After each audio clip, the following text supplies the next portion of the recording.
As a boy, Viking Prince Amleth watched his father murdered and his mother kidnapped by his uncle. Now a hulking, battle-hardened berserker played by Alexander Skarsgård, Amleth sets out to exact a bloody vengeance on his uncle, save his mother, and honor his father. Co-writer and director Robert Eggers has carved out quite a name for himself in a relatively short amount of time.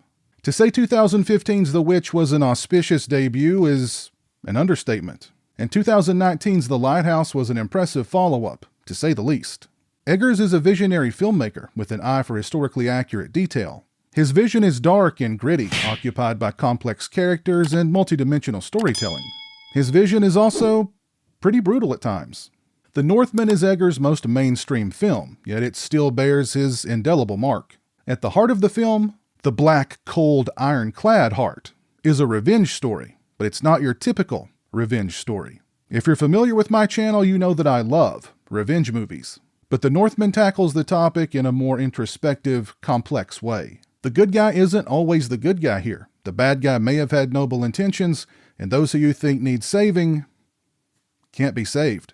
These conflicts make the Northman's story incredibly compelling.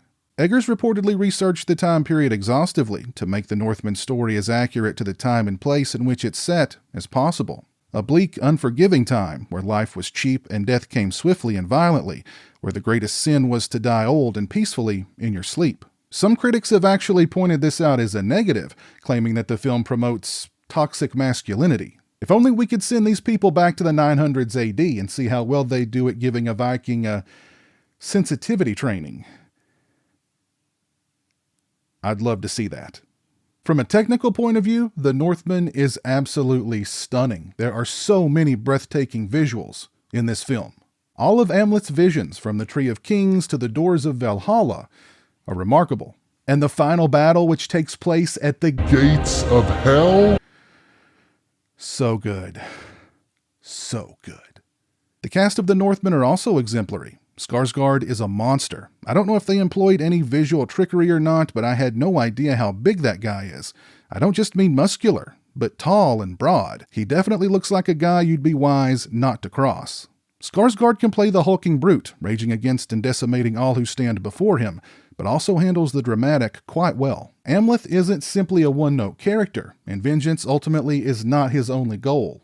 Anya Taylor-Joy, who's also made quite a body of work for herself in a relatively short period of time since starring in Eggers' The Witch, steals pretty much every scene that she's in with beauty and intensity. Ethan Hawke makes the most of what little screen time he has as King Arvindil. Hawke demands your attention, and you give it to him. That is until Willem Dafoe enters the picture as Hymir the Fool. Nicole Kidman delivers a fine performance as Queen Gudrun, as does Claes Bang as Fonir. Icelandic singer and actress Björk has a small but memorable role as a witch. The Northman is Eggers' most accessible film. Those wanting a Conan-style revenge movie with swords and sorcery and blood and guts should be pleased. The film is still multidimensional enough and a feast visually that it should satisfy fans of The Lighthouse and The Witch too. Right now, The Northman is my favorite film of this year. I was moved more than once while watching it. I can't say enough for how well made, well acted, gripping, and thought-provoking it is. We need more movies like this. Eggers is 3 for 3 in my book. Whatever the guy does next, I'm there. Please don't do a Marvel movie, though. Please? If you haven't seen The Northman, go and see it on the big screen. I cannot recommend it any higher. If you've seen The Northman, please let me know your thoughts on the film down in the comments section below. And while you're down there, let me know what your favorite movies of 2022 have been so far. And/or let me know what your favorite Robert Eggers film is. If you like this video, please leave it a thumbs up and share it on social media. If you're not following me on social media, those links are in the description. As always, thanks so much for watching. I really appreciate it. Take care, and until next time, peace. Thank you to all my patrons and channel members. I appreciate your generosity and support of my channel. Become a patron today and have a say in what content appears on my channel. Join me for monthly live streams and much more. Become a channel member today and get access to exclusive badges and emotes to use when I stream. Both those links are in the description.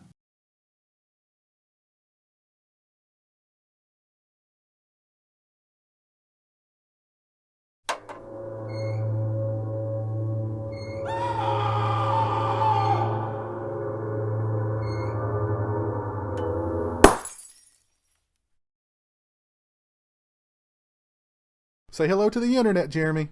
Hello to the internet.